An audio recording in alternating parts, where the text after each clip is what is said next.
The silverware clinked softly against china, and the smell of roasted turkey mixed with pine from the tree in the corner. Christmas at my father's ranch in Texas always looked like a postcard, twinkling lights on the porch, a fire crackling in the stone fireplace, glasses of wine catching the glow.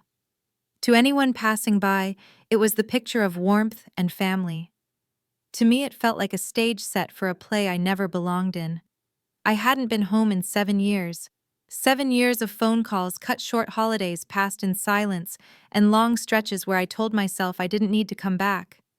Yet here I was, seated at the long mahogany table, across from the man who had defined my life in ways I never admitted out loud. My name is Anna Williams. I am 35 years old, a colonel in the United States Army. And on that night, with a knife in my hand and a plate of turkey in front of me, I felt more like a stranger than a daughter. My father, Charles Williams, sat at the head of the table as he always had. His posture was rigid, his eyes sharp, the kind of gaze that could make a room fall silent. My older brother Stephen leaned back in his chair beside him, wearing the kind of confidence only men raised to inherit power could wear. I'd driven across the country in a government jeep, parked it down the road so no one would notice. I wore a simple sweater, jeans, and boots, no medals, no uniform, nothing that hinted at the weight I carried on my shoulders. That was deliberate. I wanted to see my family as myself, not as the rank stitched on my chest. The conversation swirled around me, Stephen boasting about contracts, cousins gossiping about who got into which college, my father nodding with measured approval. I stayed quiet, answering when asked but never invited to share. I pressed my fork gently into the mashed potatoes, half listening, half remembering every reason I'd stayed away. Then my father cleared his throat. The chatter dimmed. He lifted his glass not to toast, but to declare. His voice cut through the warmth of the room like a cold wind seeping under the door.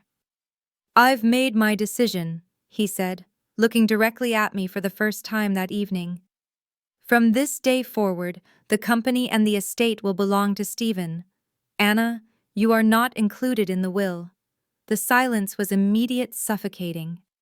I could feel eyes flickering between my father and me, waiting for an outburst, a plea, anything. Instead, I lowered my gaze, sliced through the turkey on my plate, and lifted the bite to my mouth as if nothing had been said. The meat was tender, rich with herbs, but I barely tasted it.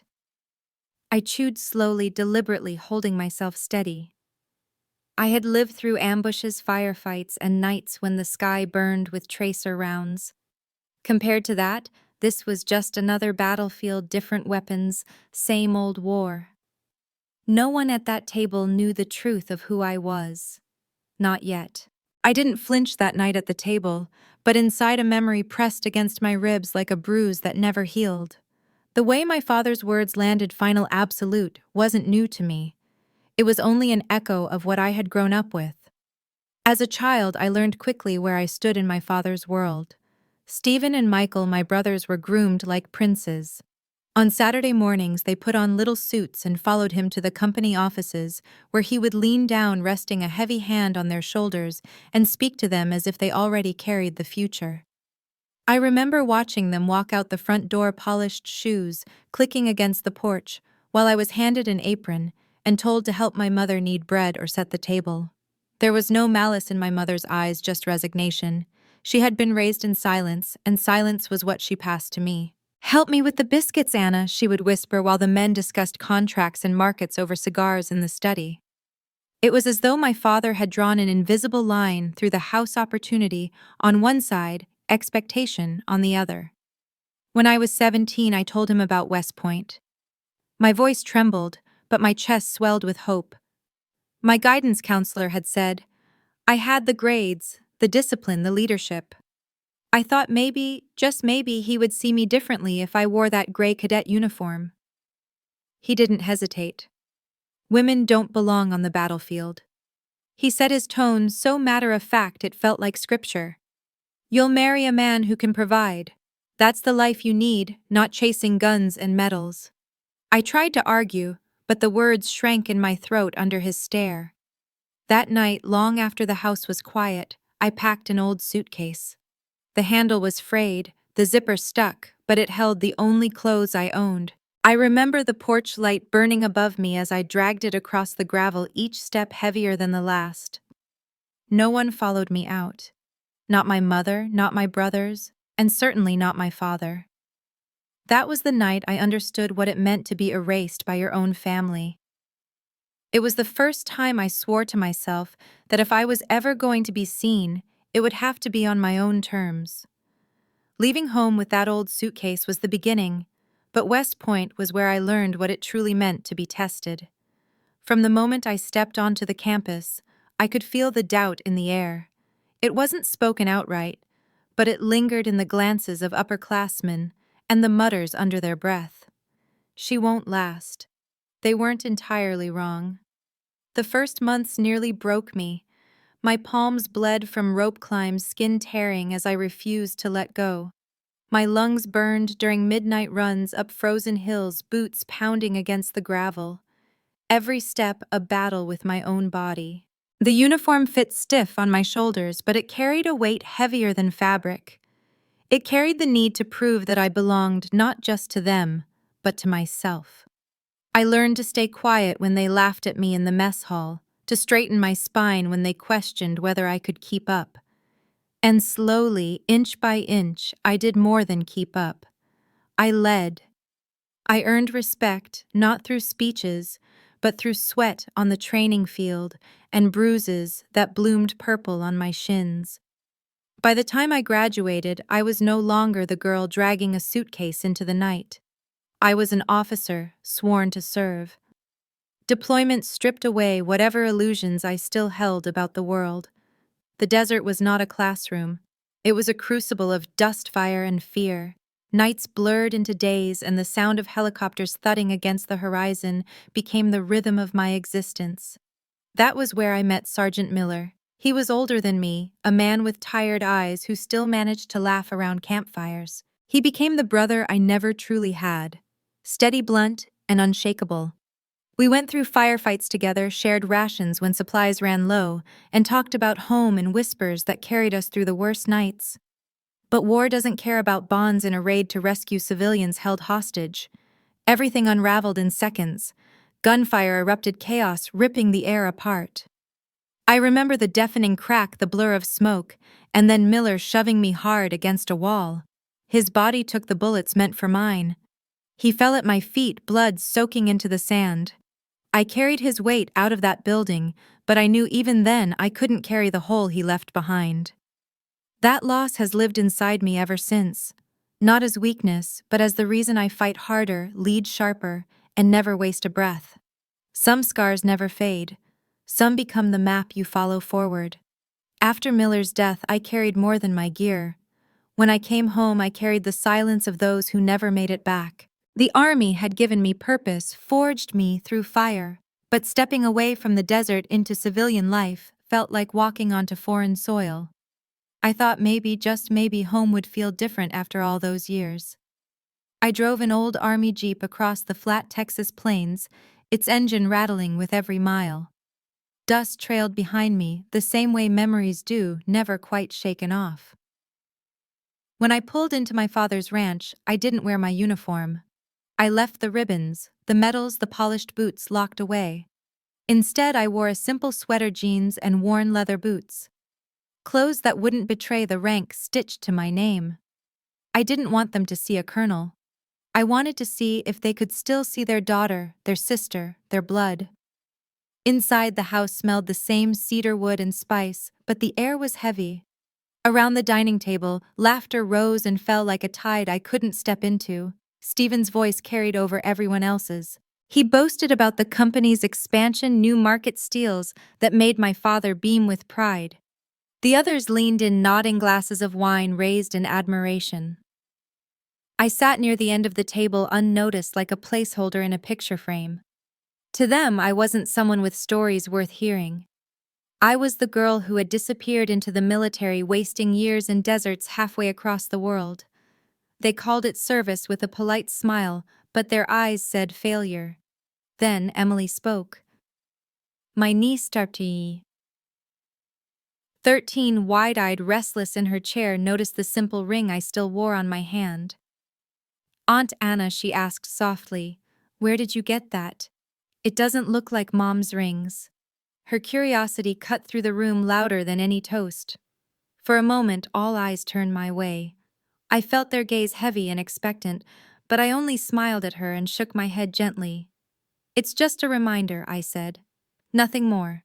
Emily's eyes lingered on me, searching, trying to piece together a story no one else at the table cared to ask. But the moment passed. Conversation drifted back to profits, promotions, and possessions, and I sat there quiet, the hum of voices around me like static. The house I grew up in had never felt so crowded, yet I had never felt more alone. The conversation rolled on, weaving around me like smoke I couldn't breathe in. I sat in my silence, letting their voices wash over me, steadying myself the way I used to before a mission. Slow breaths, eyes forward, waiting. I thought I could survive the evening by simply enduring it. But my father had other plans. He lifted his glass. The sound of it tapping against the silver rim cut the chatter short. Everyone turned to him the same way soldiers snap to attention when a commander clears his throat. His presence had always been enough to command a room.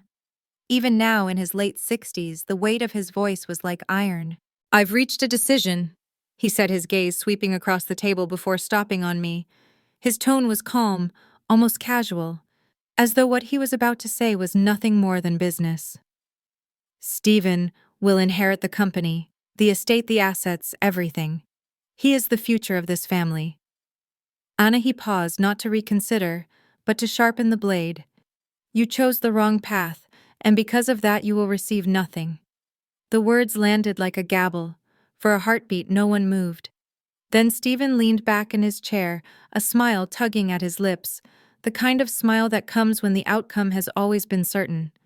Around him, uncles and cousins nodded approvingly, some even raising their glasses in agreement, as if they had been waiting for this verdict all along. My mother lowered her eyes to her plate. She busied her hands with the edge of her napkin, twisting the fabric as though it might hide her shame. She didn't look at me. She never did when it mattered most.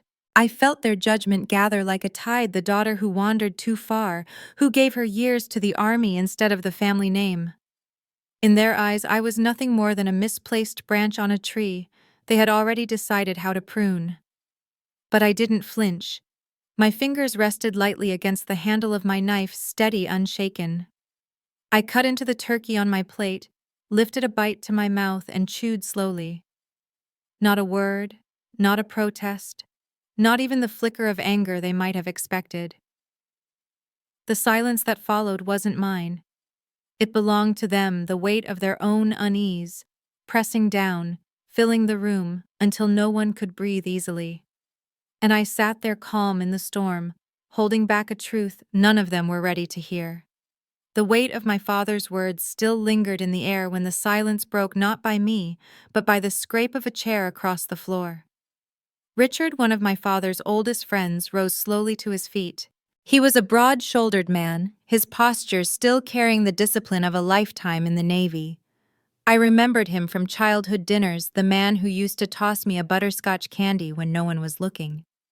"Charles," he said, his voice calm but cutting through the heavy air, "before you celebrate your son's inheritance, there's something you and everyone here ought to see." He pulled his phone from his pocket, tapped the screen, and turned the volume up. The unmistakable jingle of CNN's live broadcast filled the room, sharp against the quiet clink of silverware. Faces turned toward him as he held it high, the glow of the screen illuminating the room like a spotlight. On it, a reporter stood in front of the Pentagon, the banner at the bottom reading, "Breaking News, U.S. Army Colonel Anna Williams awarded Medal of Honor." The words seemed unreal even to me. I hadn't wanted this night to belong to that part of me, but Richard had torn the veil away. The broadcast rolled on, my name spoken clearly, the footage of the ceremony earlier that week. Generals standing in salute, the Secretary of Defense pinning the medal on my uniform.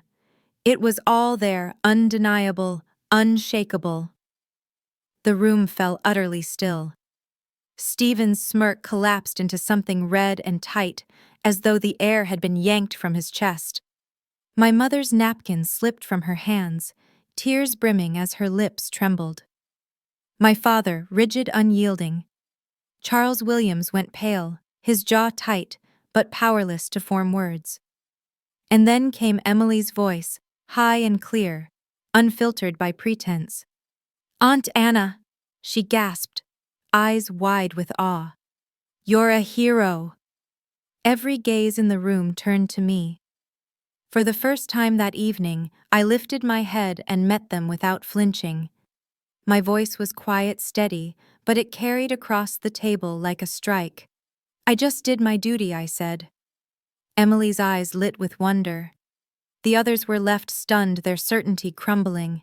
In that instant, the power in the room shifted. It no longer sat with the man at the head of the table. It sat with me, the daughter they had dismissed, the soldier they had erased, the woman they could no longer ignore. The room was still reeling when my father rose abruptly, his chair scraping hard against the wood floor. He didn't speak to the others, didn't raise his glass again, didn't even look at Stephen, his eyes fixed only on me. Without a word, he turned and walked toward the hallway, his steps, uneven shoulders, tighter than I'd ever seen. Then he stopped, glanced back just once, and gestured for me to follow. I rose slowly. The others parted in silence, their bravado stripped bare. I followed him into his study, the same room I had been forbidden to enter as a child, the room where business and legacy were decided behind closed doors. The heavy oak door shut behind us, and suddenly, it was just the two of us. For the first time in my life, my father didn't look larger than the walls around him. His voice, once iron and command, trembled as he spoke. "I was wrong," he said, almost a whisper. "God help me. I was blind. I thought I was protecting you." I stood across from him, the distance between us feeling wider than the years we had lost. My throat tightened, but my voice held steady. "Protecting me," I asked, "by denying me, by turning me into the ghost at your table?" "You didn't protect me, Father. You erased me." His hands shook as he reached for the edge of his desk, then for the frame that sat at its corner. It was a photograph, me in high school, hair tied back, a shy smile frozen in time.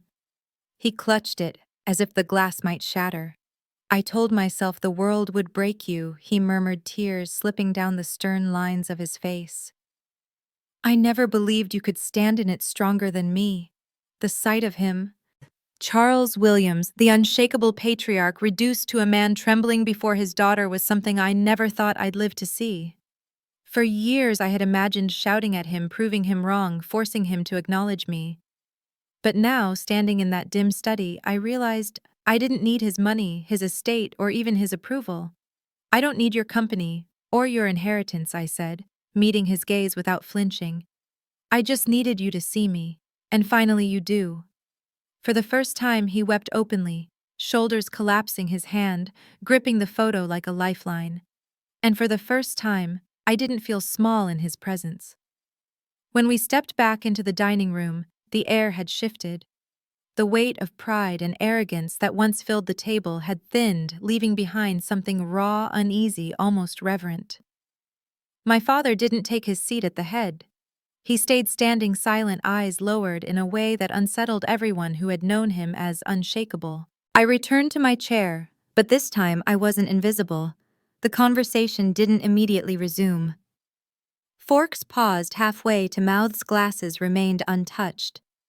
For the first time in years, their eyes were on me, not with dismissal, but with the heavy realization of what they had failed to see. Emily slipped from her mother's side and came to sit next to me. Her small hand brushed against mine, her eyes wide, alive with a spark. I recognized curiosity mixed with courage. She looked up at me, her voice steady but brimming with wonder. "Someday," she said almost in a whisper, "I want to wear the uniform too, like you."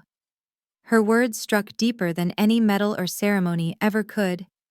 I squeezed her hand gently, my heart swelling with a quiet pride I hadn't let myself feel in years. Richard, still standing at the far end of the table, cleared his throat. His gaze swept across the room, steady and sharp, before landing on my father. "Legacy," he said. His voice measured, "isn't written in ledgers or hidden in vaults. It's carried in courage and honor in the choices we make when no one believes in us. That's what lasts." The room fell silent again, but this time the silence wasn't oppressive. It was acknowledgement, a shift, something old cracking, something new taking root. I turned to Emily and offered her a small smile, one that carried both reassurance and challenge. She held my gaze, her shoulders squaring just slightly, as though she understood more than her years should allow. As the evening faded, I felt the weight lift, not because I had claimed what my father had denied me, but because I no longer needed it. There are things parents never hand down, things no inheritance can buy. You fight for them, earn them, carry them alone until they're yours. And when you finally stand in that truth, you realize value isn't measured in money, but in the roads you dared to walk, even when the world turned its back. If this story touched you, I'd love to hear your thoughts. How did it make you feel? Share your feelings in the comments and let us know where in the world you're watching from. Your voice helps us build a community that stretches across every border. Don't forget to hit subscribe to Relative Tension so you never miss the next story that might stay with you forever.